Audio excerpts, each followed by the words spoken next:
A lo largo de la historia de la humanidad ha habido un poderoso impulso de saber cómo comunicarse con los fallecidos y la persistente creencia de que ellos también pueden comunicarse con nosotros. Los detalles de cómo sucede esto han evolucionado con el tiempo, con nuestros medios para hacerlo. En el pasado era a través de sesiones espíritas, médiums espirituales, rituales o sueños, pero hemos recorrido un largo camino y a medida que la tecnología se vuelve cada vez más avanzada, parece que también lo hacen los métodos por los cuales los difuntos pueden hablar con nosotros. Con el equipo de grabación se han llegado a poder grabar las aparentes voces de los espíritus a través de lo que se conoce como fenómeno de voz electrónica, o EVP por sus siglas en inglés. Mientras que una misteriosa voz o voces que no se escuchan en el momento de la grabación aparecen más tarde en la reproducción. Una extensión de esto es el fenómeno moderno de las llamadas telefónicas. Literalmente recibir una llamada, correo de voz o mensaje de correo electrónico de aparentes personas fallecidas que fueron cercanas a nosotros en vida. Aquí veremos algunos casos en los que supuestamente hicieron llamadas desde el más allá. Uno de los relatos más destacados de una llamada de los fallecidos fue dirigido nada menos que a uno de los autores más relevantes de la época, Dean Koontz. Él afirmó que un día recibió una llamada en el teléfono de su oficina, que no figuraba en la lista, y que cuando tomó la llamada pudo escuchar la voz de una mujer, que sonaba como si estuviera lejos. Koontz explicó que la mujer habló con gran urgencia, dando la simple pero escalofriante declaración: «Por favor, ten cuidado». Cuando Koontz preguntó quién era, la voz directamente repitió la misma advertencia otras 3 veces.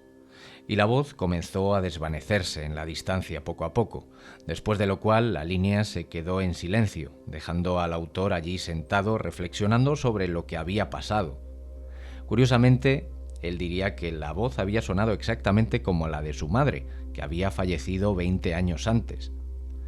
2 días después, Koontz fue a visitar a su padre a un centro de salud mental, donde estaba siendo tratado por problemas de conducta no especificados. Supuestamente, cuando Koontz entró a la habitación, su padre lo atacó inexplicablemente con un cuchillo pequeño. El autor pudo arrebatarle el arma y afirma que cuando salió de la habitación con el cuchillo en la mano, fue confrontado por agentes de policía armados que le ordenaron que lo dejara caer. Koontz, quien todavía estaba desconcertado por el hecho de que su propio padre acababa de intentar matarlo, trató de explicar la situación, pero le advirtieron que le dispararían si no obedecía. Finalmente dejó caer el cuchillo y la situación se resolvió, pero no sin que aquello se le metiera en la cabeza para siempre. Koontz reflexionó después sobre si la extraña llamada que había recibido había sido una advertencia de su propia madre. A finales de la década de 1960 llega la historia de Sima Lieberman. En ese momento estaba enamorada de un hombre llamado Johnny, con quien había planeado casarse. Los dos se habían mudado juntos y las cosas eran como un sueño hecho realidad. Entonces una noche Sima afirma que recibió una llamada nocturna de Johnny, pero que la línea estaba llena de estática y su voz sonaba urgente y apresurada. Él supuestamente le dijo: «Solo quiero que sepas que te amo y que nunca volveré a ser malo con nadie». Cuando ella le preguntó qué le pasaba, Sima afirma que la línea simplemente se cortó. Ella afirma que había intentado devolverle la llamada en numerosas ocasiones, pero solo se encontró con un tono de marcación. 2 horas más tarde recibió otra llamada, esta vez de la madre de Johnny, diciendo que le habían disparado y asesinado la noche anterior, mientras estaba sentado en su coche. Hasta el día de hoy, Sima insiste en que fue su pareja fallecida quien intentó consolarla tras el incidente. En otro relato, en 2003, un hombre de Lancashire llamado Frank Jones perdió a su esposa Sadie por un ataque cardíaco y la enterró con su amado teléfono móvil, con el que siempre jugaba. Poco después de la muerte de la esposa, Jones y su familia comenzaron a recibir llamadas inexplicables, así como mensajes SMS, que parecían provenir del teléfono de la fallecida Sadie. En otra extraña ocasión, Jones afirmó haber recibido una llamada en su teléfono desde el número de su casa, lo cual era extraño considerando que sabía que no había nadie allí en ese momento. Cuando regresó a casa afirma que podía oler el olor característico de los cigarrillos que a Sadie le gustaba fumar, a pesar de que Jones no fumaba, así como un leve olor al perfume que solía utilizar su esposa. Jones también afirmó que recibía regularmente mensajes SMS de su difunta esposa, que contenían cosas que sonaban como algo que ella diría, pero que no indicaban ningún número de teléfono o dirección de correo entrante. Otro de los casos más famosos de llamadas de los fallecidos ocurrió el 12 de septiembre de 2008. Ese día, un tren de cercanías de Metrolink se vio involucrado en un accidente fatal y catastrófico con un tren de carga que atravesaba el distrito de Chatsworth, en Los Ángeles. El desastre se cobró la vida de 25 personas a bordo, una de las cuales era un hombre de 49 años llamado Charles E. Peck. En las horas posteriores al trágico desastre, se hicieron un total de 35 llamadas desde el teléfono de Peck a varios amigos y familiares, incluida su prometida, hermana, hijo y madrastra, quienes informaron que contestaron el teléfono para escuchar solamente estática. La señal del teléfono de Peck finalmente condujo al descubrimiento de su cuerpo y se determinó que había muerto instantáneamente en el impacto. Sin embargo, inquietantemente, las llamadas se habían realizado desde su teléfono 11 horas después del accidente, hasta una hora antes de que se encontrara el cuerpo, cuando de repente se detuvieron. Curiosamente, aunque la señal había llevado a los rescatistas al cuerpo, no está claro si el teléfono de Peck fue realmente recuperado. Algunos artículos sobre el tema han afirmado inquietantemente que el teléfono nunca fue encontrado, aunque en realidad las autoridades simplemente no dieron absolutamente nada sobre ello, en lugar de decir específicamente que no lo habían encontrado, que sería distinto. Ya sea que se haya encontrado realmente o no, es bastante extraño que si el teléfono de Peck simplemente se dañó y no funcionaba bien, ¿por qué solo se puso en contacto con las personas más cercanas a él y con nadie más? A veces las llamadas de los fallecidos no llegan hasta el final y terminan como mensajes misteriosos que se dejan en el correo de voz o incluso como números de personas fallecidas que quedan en el identificador de llamadas. En uno de esos casos, una mujer conocida como Fern estaba en duelo después de que su esposo falleciera en el año 2001. Luego comenzó a salir con un hombre que la mayoría de la gente a su alrededor pensaba que se estaba aprovechando de su tristeza y su soledad. Y fue en ese momento en el que ella afirma que fue visitada en un sueño por su difunto esposo, que fue seguido poco después por orbes que aparecieron en las fotos que se tomaron de ella.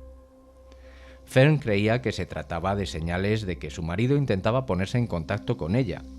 Una noche su amiga Lisa le rogó que apareciera en otro sueño para ella. A la mañana siguiente ella no recordaba si él lo había hecho o no, pero en su teléfono había un identificador de llamadas de su difunto esposo. Más allá de las llamadas de los fallecidos están los correos electrónicos espeluznantes del más allá. En 2011, Jack Fruce, de 32 años, falleció de una arritmia cardíaca. Aunque esto es trágico, la parte realmente extraña comenzó 5 meses después, cuando el buen amigo de Fruce, Tim Hart, recibió un correo electrónico extraño una noche, que provenía de la cuenta de Fruce y estaba listado como enviado por él. La línea del asunto contenía simplemente el inquietante mensaje siguiente: «Estoy mirando». El resto del correo electrónico no fue menos extraño. El correo decía: «¿Me escuchaste? Estoy en tu casa, limpia tu ático». Esto fue especialmente extraño porque justo antes de que Fruce muriera, Hart afirmó que habían estado en el ático discutiendo qué hacer con todo el espacio ahí arriba. Hart no era el único que supuestamente recibió mensajes del difunto. El primo de Fruce, Jimmy McGraw, tuvo un accidente y se rompió el tobillo. Una semana después afirma que recibió un correo de la cuenta de Fruce que supuestamente decía: «Sabía que te ibas a romper el tobillo. Traté de advertirte. Debes tener cuidado». Toda la situación permanece sin explicación y amigos y familiares dicen que nadie tenía la contraseña de Fruce y que no creen que la cuenta haya sido pirateada. En cualquier caso, si así fuese, debió de ser alguien muy cercano que pretendía gastar una broma muy macabra. Estos son solo algunos casos de elección de muchos de estos informes que posiblemente no podría cubrir ampliamente aquí. Y en todos los casos de llamadas de aparentes fallecidos hay algunos detalles recurrentes que muchos de ellos tienen en común. Por un lado, por lo general, tienden a ocurrir a lo largo de las 48 horas posteriores a la muerte de la persona en cuestión, aunque no siempre es el caso, y pueden ocurrir más raramente en algunos casos hasta unos años después.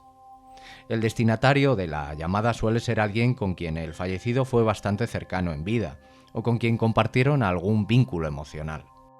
Las llamadas también tienden a ser repetitivas, a menudo repiten una línea similar una y otra vez antes de que la línea se interrumpa, y también pueden ser un poco incoherentes a veces, pero las que tienen sentido suelen mencionar cosas como tener frío, hacer un viaje, decir adiós, dar tranquilidad o decir que están bien donde están.